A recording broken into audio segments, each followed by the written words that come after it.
தெய்வ திருமணம், காமன் ரதி திருமணம். படைப்பு தொழிலை விரிவுபடுத்த விரும்பினார் பிரம்மர். அவரோட சிந்தனையின் வெளிப்பாடா மனதில் இருந்த அழகும் இளமையும் கொண்ட ஒருவன் தோன்றினான். பிரம்மனை வணங்கிய அவன் தனக்கான பணியை சொல்லும்படி வேண்டினான். அவனுக்கு காமன் அப்படின்னு சொல்லி பெயரிட்ட பிரம்மன் கரும்பு வில் மலர் கனைய கொடுத்து அந்த அம்பை எவர் மீது செலுத்தினாலும் அன்பும் காமமும் தோன்றும் அப்படின்னு சொல்றார். இதை கேட்ட காமன் சோதனை முயற்சியா பிரம்மாவின் மீதே செலுத்துறான். அம்பால் தாக்கப்பட்ட பிரம்மாவின் மனதுல அன்பும் காமமும் தோன்றியது. அங்கிருந்த பெண்ணான சந்தியாவை விரும்புறாரு. தன்னோட மாற்றத்தை உணர்ந்த பிரம்மா சிறிது நேரத்திலேயே சுய நினைவுக்கு வந்துட்டாரு. காமனின் செயலால் அவமானம் அடைந்த பிரம்மா எதிர்காலத்துல காமன் எரிந்து சாம்பலாவான் அப்படின்னு சொல்லி சபிக்கிறாரு.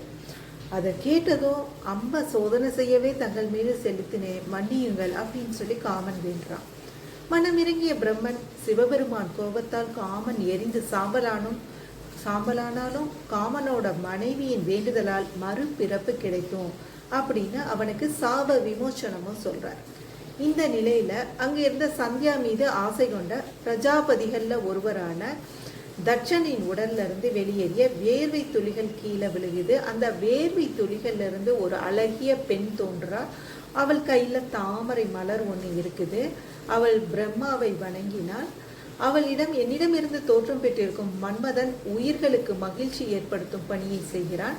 நீ அவனை திருமணம் செய்து கொண்டு அனைவருக்கும் மகிழ்ச்சிக்கு துணைய மோகத்தை ஏற்படுத்தக்கூடிய நீ ரதின்னு அழைக்கப்படுவாய் அப்படின்னு பிரம்மா சொல்றார். மகிழ்ந்த அவள் காமனை திருமணம் செய்து கொள்ள சம்மதிக்கிறார்.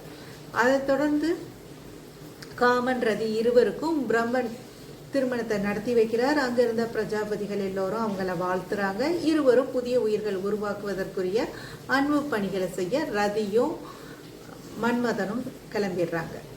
காமன் தன்னிடம் இருந்து 5 வகையான அம்புகளால ஒருவரோட மனதை கடைஞ்சி எதிர்பாலினத்தின் மீது காதல் கொள்ள செய்தான். அவனுக்கு மனதை கடைபவன் என்ற பொருளும் மன்மதன் என்ற பெயரும் ஏற்பட்டது. இருவரோட செயல்பாட்டால பிரம்மாவினோட விருப்பம் நிறைவேறியது. காமன் ரதி சிற்றின்பத்திற்கு தெய்வமாகறாங்க. இதற்கிடையே காசியப முனிவர் மாயை தம்பதிகளோட மகன்களான சூரபத்மன், தாரகாசுரன், சிங்கமுகன் இவங்க மூவரும் கடுந்தவம் மேற்கொண்டு சிவனோட மகனால மட்டும்தான், சிவன் வழி வந்தவர்களால மட்டும்தான் தனக்கு அழிவு ஏற்பட வேண்டும் அப்படின்னு சொல்லி வரம் பெறாங்க. தங்களுக்கு இனி அழிவே இல்லை அப்படின்னு நினைக்கிறாங்க. அப்படின்னு சொல்லி அனைவரையும் துன்புறுத்துறாங்க. இதனால தேவர்கள் எல்லாம் கவலை அடைஞ்சு இந்திரன்ட்ட போய் முறையிடுறாங்க. சிவன் மகனால மட்டுமே அவங்களை அழிக்க முடியும் அப்படிங்கிறத அறிஞ்ச இந்திரன் சிவனுக்கும் பார்வதிக்கும் இடையே காதலை ஏற்படுத்தும்படி காமதேவனின் மனைவி ரதி தேவியவும் சொல்றாரு. உடனே அவங்க 2 பேரும் புறப்படுறாங்க. தியானத்தில் இருந்த சிவனின் மீதும் அவர்களுக்கு பணிவிடை செய்து கொண்ட பார்வதி மீதும் காமதேவன் மலர் அம்புகளை செலுத்துறாங்க.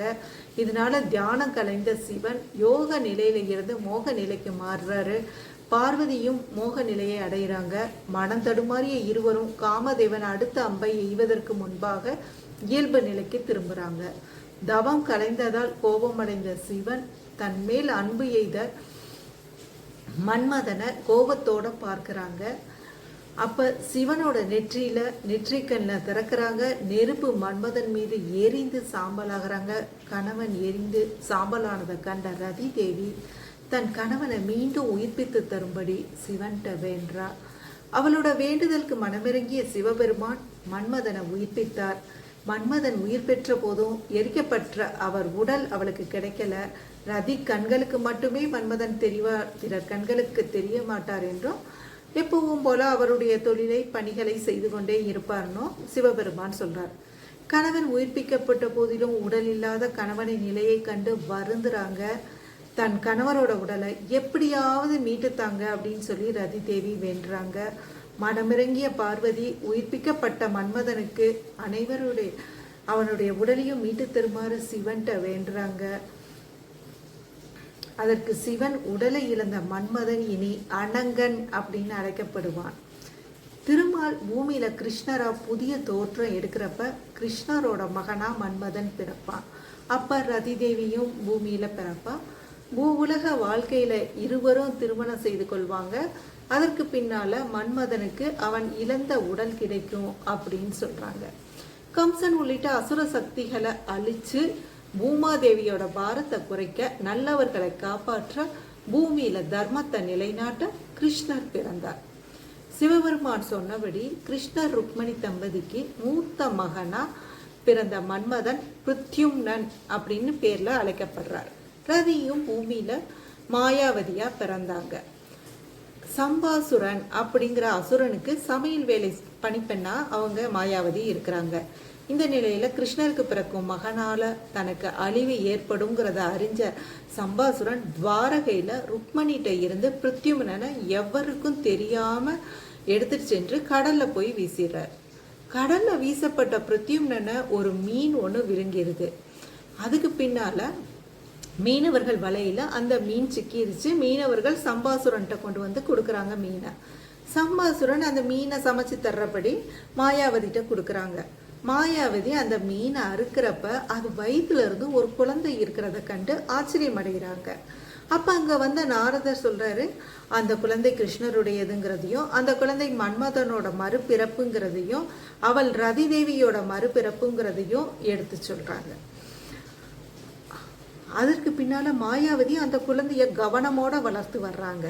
அந்த குழந்தை வளர்ந்து பெரியவனானது அவன் கிருஷ்ணரோட குழந்தை அப்படிங்கிறதையும் சம்பாசுரனை அழிக்க அவன் தோன்றியதாகவும் எடுத்து சொல்றாங்க மாயாவதி.